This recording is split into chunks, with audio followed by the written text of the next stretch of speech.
Hello, everyone, again today. Hopefully, you're not tired of seeing me, but if you are, I will give you a great reprieve because we have the phenomenal, lovely Susan Ivitz with us, the human behavior hacker. From hostage negotiator to political consultant to sales trainer, she takes all of her abilities and skills of understanding the human psyche. How do we all work? How are we wired? And she uses that to help people win in business. So I know she's definitely helped me to win in business. So Susan, oh, and I guess I should probably tell who. I mean, for those for those who don't know, I guess this is my LinkedIn stream, but I'm Jay McAllister. I'm the CEO of Paragon Tech, and we help law firms to implement and extract the most out of their existing technology, like case management systems, and potentially, in some cases, recommend new systems that allow them to squeeze the most efficiency out of the practitioners in their firm. I am the co-chair for the Chicago Bar Association's Legal Practice Management and Technology Committee. And I'm also the founder of MPAC, the Managing Partner Advisors Community. We are a legal adjacent community of professionals who all focus on serving law firms and the various needs that they have through our areas of expertise. So, as they say, these are the bona fides. This is why you should listen to us. Today, we're going to be talking about the psychology required to grow a law firm, the best strategies, the best mindsets from the law firms that we've encountered who seem to have just gotten it right. And we're going to talk about the technology that they've employed in order to grow their firm. As you all know, if you've been tuning in for a couple of these, or maybe this is your first one, this is an organic conversation. Nothing is scripted. This could be great. This could be a complete disaster. And you, my friend, get to see it all unfold in live, real time. So, Susan, tell us about some of the top mindsets that you typically find. Well, let's before we do that, before we get to the scheduled content, I think what might be important for people to know is, can you define how psychology works and has an effect on the process of growing a law firm? How do you think about leveraging the way that the human mind works to grow a law firm? When people call me and says what you can do for my people and says, well, I'm taking a dying horse and making win the derby. But if the horse decide they want to die, there's no derby to win. So what I'm saying is, I love underdogs. I like people that is considering underachiever, but they haven't been given the opportunity. And I said the biggest shift that I have done when I call to work with people, do a sprint that is a 5 days training where like you reposition everything, everyone in an office, and you and start with a chaos on Monday and leave on Friday with the most successful team and new products, is that you need to put the people in the right place and you need to have the right attitude. If the person have the victimology attitude, for me, it's never going to happen. So we need to understand this. It's something called the bad apple effect. Bad apple effect is something that if you put something is really corrosive in a group of good people, is going to be destroyed. Sure. And because the study wasn't enough, they decided to test 11 companies, 60,000 hours. So not 2 hours, not two companies, 11 companies, 60,000 hours. And they find out that a one person, and let's talk about the middle-sized law firm, they have 10 to 20 people. One person, no matter if the assistant, paralegal, or the owner is an underachiever, low achievement, that person can affect 3 to 4 people and go to underachiever 2. Let's understand, one person can affect 3 to 4 people and decrease productivity by only interacting 20 minutes with a person in a 30-feet radius. Hmm. Crazy. And an overachiever, a person that is always trying to grow, is going to modify only 15% of the people that you work. So one underachiever in a team of 20 kill 8 people. An overachiever is going to make 3 winners. Hmm. So finding the underachiever, the the victimology mentality, the it's not my fault, I don't know what to do, I cannot pick up the phone 5 p.m. There's certain I understand the balance between life and work, but if your team is putting the effort, you need to know that the person is able to put the effort with the team. It's nothing worse than feel that you're alone and you're going to be carrying all the weight. So those are mentality things that I do a conversation usually. A law firm called me and says, well, we have the best law firm, but I think they could do better. Okay, can I talk to them? A conversation. It's not an interview, it's not recorded, a conversation. And I would say 80% of the time you find out that there's underachievers and their own position, they haven't been in their position, or they don't have enough training. Like we says on the first life, lawyers, unfortunately, they says you follow the law, you're a good lawyer, is gonna follow all the minutia of soft skills, critical thinking, good communication, explaining the steps is not taught on the university. And the old way to do it is I'm really good, everybody gonna come. Well, I have the law firm of my father, everybody gonna follow. Guess what? Doesn't work that way anymore. People Right. see you online, people read articles about you. There are many people who doesn't know what they're doing, talking about things they don't know. We know that for firsthand. And at the end, the good ones doing the right thing pay for the consequences. But it's a way to fix it. Yeah, and I mean, I think you brought up a great point, which is that the success tends to breed success, but from that study, it seems like that it's not proportional to the amount of disaster or dysfunction that underachievers can produce. That's interesting because I think individuals have a natural, high achievers, they have a natural inclination to operate at their best, right? Like I was talking to a friend the other day, and she described that she is not the owner and she doesn't have ownership equity in the company that she works for. So like her methodology was like, I'm not going to work above and beyond and put extra effort into something for the opportunity to get a 3% raise, right? So she's somebody who I know is a high achiever, but because the incentive structure is not there, it forces her to default into a lower state. Now take someone who's already an underachiever naturally. That individual has the ability to affect the other members of the firm. But I think the most important thing here, from what you're saying in the research and how we can make this practical and apply to the legal setting, is to be able to understand who the high achievers are and the underachievers are in your firm. You need data.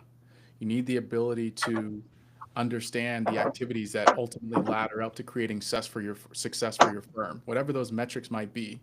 And they're different for every firm. I mean, for you, it might be caseload. If you're a high volume firm, let's say, for example, insurance defense, it might be volume of cases that you're able to process as an attorney or, as a timekeeper. Yeah, but you know what, Jay, what is the problem?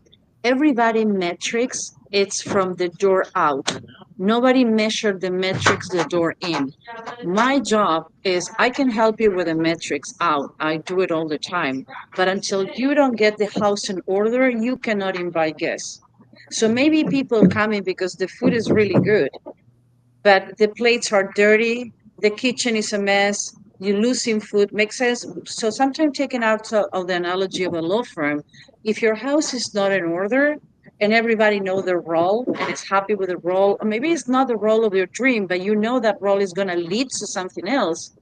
The metrics maybe are good today. Maybe people say, I don't need any help. I win in all the cases. Like, okay, well, let's dig a little deeper on that situation. Right. It still it has to do with that, but I think the confusion is when we talk about data. I mean, a data person, the data coming sometimes from the people, from having conversation with the people, not only the numbers. Hmm. So I would define that. So there are leading and lagging indicators. And, the way we look at leading indicators, these are typically things that may not have a direct effect on the business, but they typically would cause a downstream effect that would then get you either on course, on target, or off course for achieving the goal. A lagging indicator, so for example, that might be if you are let's say if you're a sales consultant, right? Not in a legal context, but let's say your leading indicator might be number of cold outreach. So either calls or emails that you're sending out doesn't necessarily cause business directly, but that positions you. It increases your surface area for luck to attach to, so that at some point you wind up getting in front of someone who has who has a need for the problem that you solve. That's a leading indicator. The lagging indicator would be something like the number of matters that you're handling, or the billables per matter based on the type of matters that you're handling, right? It's something that happens afterward that you can look at, and you can understand, okay, are we profitable on the matters? Are we getting enough volume? Do we have do we have the right tools and systems in place to make sure that we're not expending unnecessary time on these matters, and that we're handling them in an efficient manner? So I think, to your point, when you're looking at understanding what those data points and those metrics are, some of these are qualitative, which can only be sourced by having conversations with the leadership team of the firm, the practitioners and timekeepers doing the work. I mean, don't forget about them. Oftentimes it's, a lot of these decisions are made at the executive level, but reaching into your team and understanding where the inefficiencies lie. And I can tell you from a tech perspective, most of the sources of dysfunction when we come into a law firm are only uncovered to us once we start talking to the paralegals and the legal admins, and we find where all the Where I'm gonna go next. yeah. The most important person in a law firm, guess who is? Let's see if somebody can answer. Who is the most important person in the beginning and during every interaction in a law firm? Put it in the chat. If you're watching live, put it in the chat. Put your answer. We need the Jeopardy clock, or Yeah, I have it in my life, but people says it's annoying, the noises, and you lose too much time looking for them. So because I'm alone in my life, I don't do it. You can Is the sing it pro- then, maybe. That'll be a more organic and I don't give you the bird because we are live in a public setting, but if we're in private conversation, I would give you like, I'm not singing. Is the person who pick up the phone. And I'm gonna give you an example. You call a law firm and person says, hi, yeah, Wilson and Wilson, how can I help you? Nothing. I think you're dead and you didn't told you. It says, hi, how you doing, Wilson and Wilson? How we can help you today? Well, you know what? I fell on the street like, oh my God, I'm so sorry. How that happened? And where do you live? How old are you? Wow. How what we what person we can give you with? You're gonna talk with a lawyer, you're gonna talk to a paralegal, evaluate your options, like, oh, I didn't know I have an option. Let me send you with a paralegal that is specialized in injuries. And by the way, he live in your area. That person is your age. Probably I understand. Makes sense? I make a story. You know the person you're gonna be talking before. When a law firm says, what do I need to train my people on the phone? What I need to train them to have a story? Because you're not gonna lie because they're gonna meet with a person, but you need to know the story of the people that you work with. Oh, by the way, you know what? It says, yeah, it was the birthday of my son. Oh my God, when it was May 10. Oh my God, the person I'm gonna give you have a son, the birthday is the same week. Now we have a Me Too movement. Now we have something to share.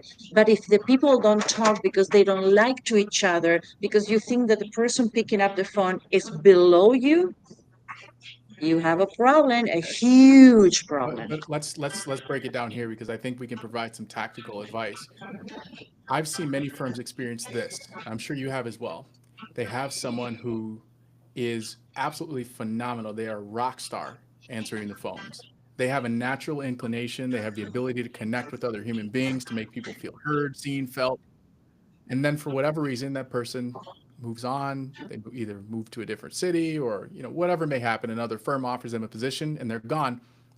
They introduce someone new to that position and find, this person interviewed very well, but they're not operating in the same capacity as the previous. What's going on?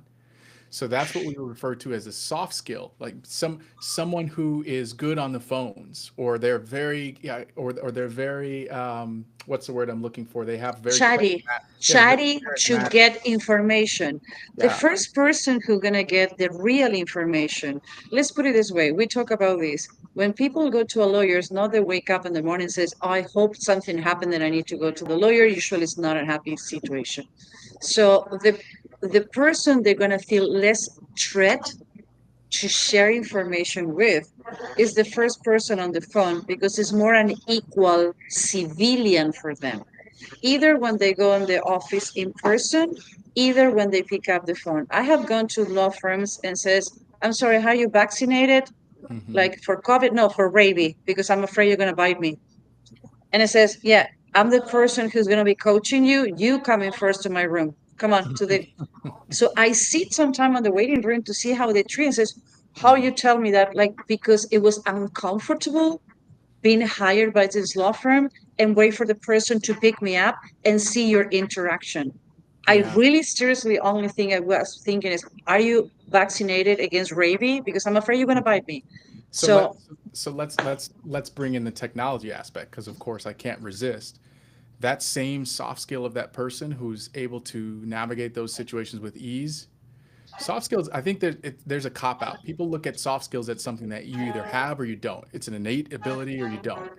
But when we look at soft skills, all they are is a combination of definable hard skills. So if you're saying someone is good, is are they charismatic on the phone? We can break that down into the activities that create charisma. So that might be listening well and then prompting with follow-up questions. That might be if it's an in-person scenario, smiling when someone talks with you. That might be delivering a firm handshake. That might be having great eye contact. We can break all of these soft skills into their discrete hard skills. And then once you know what those hard skills are, you can train someone else to do that. And you can create a choreographed experience to ensure that every client has that same rock star experience as the person that you thought naturally had it. So, and you can create systems, you can create task flows, you can create, when someone picks up the phone, onboarding, you can create even all the onboarding when you questions they ask. even if you move from one place to another in the office as well. It's been on the office 10 years, but another position Hmm. that says, people call me, the reason people, humanity, the reason I understand what Jay and I, we work together, we're friends, and we're doing this. I teach you to be human. Jay teach you that that human is not falling on the crack on the billable hours. Because I can teach you all the humanity you want, but I have overpay, my bill doesn't come in, my paperwork is lost, I don't make it on time in court because your system is a mess. That's where Jay coming on place. You cannot have the cake without eggs. I'm sure somebody invented something, but the truth to be told is not tasting the same and it can make mistakes. So, Jay, I talk about my behavioral signs of success. What are your technical behavior of success in a company? How you evaluate behavioral success? Because you need the behavior to pick up the phone and call Jay and get an audit, and our behaviors that telling you if the law firm is going to be successful because they're open mind or what? What are the behaviors? So, I mean, first of all, you have to determine what is valuable to your firm. So, I have, depending on the type of firm you're running, certain things may be valuable to you. So, for example, one might be you want to create an extremely personable experience with each client. Or maybe you're a firm that's more high volume where you just want to deliver results in the fastest time turnaround as possible. Both of those are valid methods forward. You don't have to be the firm that reaches out and hand delivers handwritten note cards to your client. So just understanding what your firm's trajectory is and then aligning all of the behaviors with that. So for example, if you're someone who wants to create that personable experience where it feels like a real, like that client has now become like an extension of your firm, they're almost like a family member, right? Many firms strive to create that. Okay, determine what those behaviors are. Frequent follow-ups with clients, as their case advances through the various stages, create a cadence for what you're going to say, what the update might be, and then how often you're going to do it. And then you take that and you translate that into a series of steps that are written down, documented, because of course, if it's just in your head, you can't execute on the plan. So once you have these systems in place, you're able to then take the guesswork out of the equation and ensure that every single client is able to receive the same experience. Yeah. And what are the, if you need to give a bullet point, 3 bullet point for when, what things you need to be paying attention to call Jay. I synthesized Paragon by Jay because he's the lovely face of the company. And 3 things they're telling you that no matter if they call you, maybe you're ready or not ready to be ready for you. And what are the things they should change? Because you can see the urgent, but you're not ready to understand how urgent it is. Make sense what I'm saying? Yeah. I mean, what I think you're getting at is what are some of the telltale signs or those leading indicators, if you will, that you might need to make technology changes to your firm?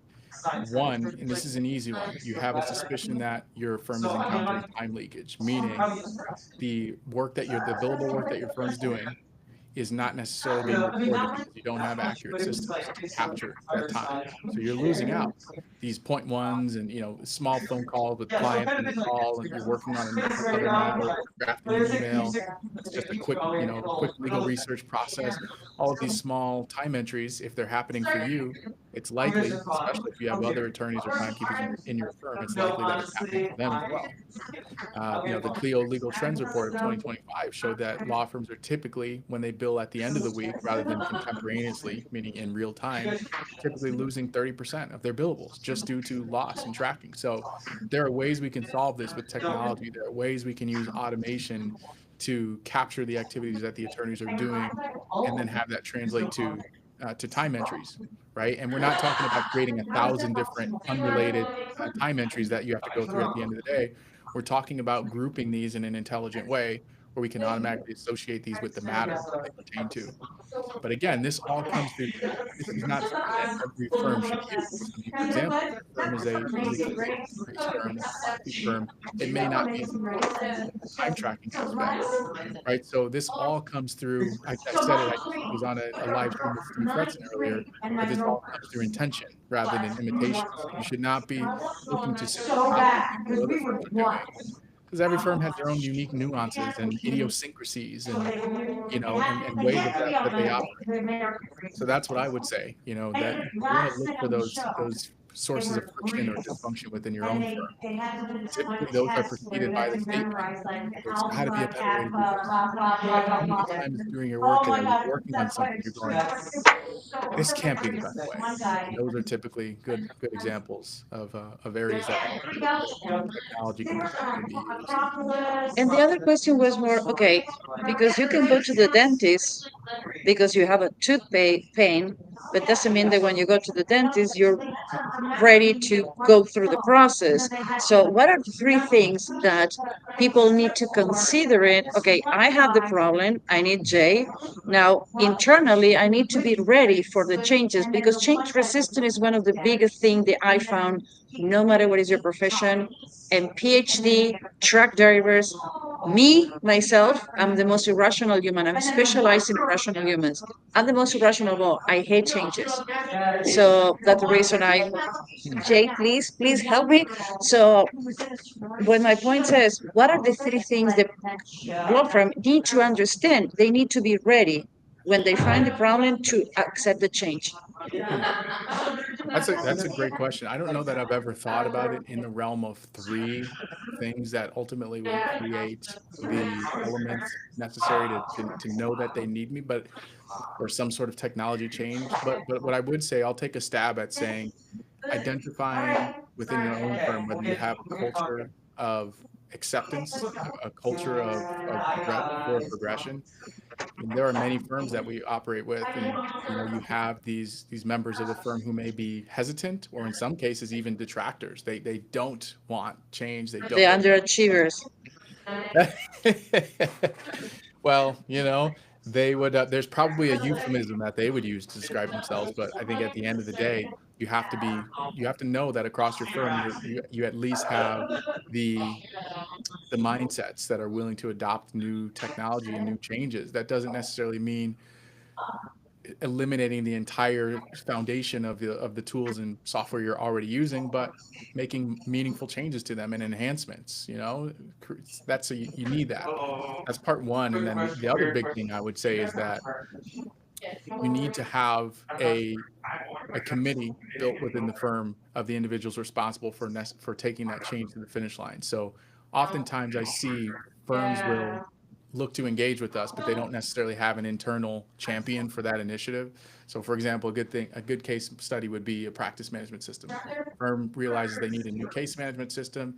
They've been, utilizing a legacy system for many years, maybe maybe about time or time at whatever it might be, and they know that they need upgraded capabilities because their firm has either grown in scope, the type of matters that they handle, or size, or geographically they have multiple offices, they need to be in the cloud. So, but they have no team assigned with ultimately identifying what are the core requirements that we need in order to make this a success. So I always tell firms, if they don't have a team set up already, that's one of the first things we do is identify individuals who that occupy three categories. Category one is someone who understands the current technology in place. Category two is someone who understands the finances of the firm. A lot of times that's the owner or the CFO if you have one. And then category three is someone who understands the operating model of the firm, essentially all of your standard operating procedures required to move your matters forward. So you get those three people, and sometimes one person has all of those skill sets. Sometimes it's distributed across three individuals. But to at least have those capabilities ready and available so that you can position yourself for success. Those are the big things I would say. And unfortunately, I need to be the party pooper, but I need to take a train in exactly 16 minutes. So I told Jay I'm gonna drop early today. But if the people like this conversation, I think that methodology and system is something that every law firm needs. So I'm gonna take this as put your comments. We're here on Thursday to have a conversation, or we can have the post conversation when you put the questions and we can reply live. Agreed. Absolutely. Leave your questions for the next one. We're going to be here next Thursday as well, talking about psychology, law firms, and technology. So until then, we will see you in the next one.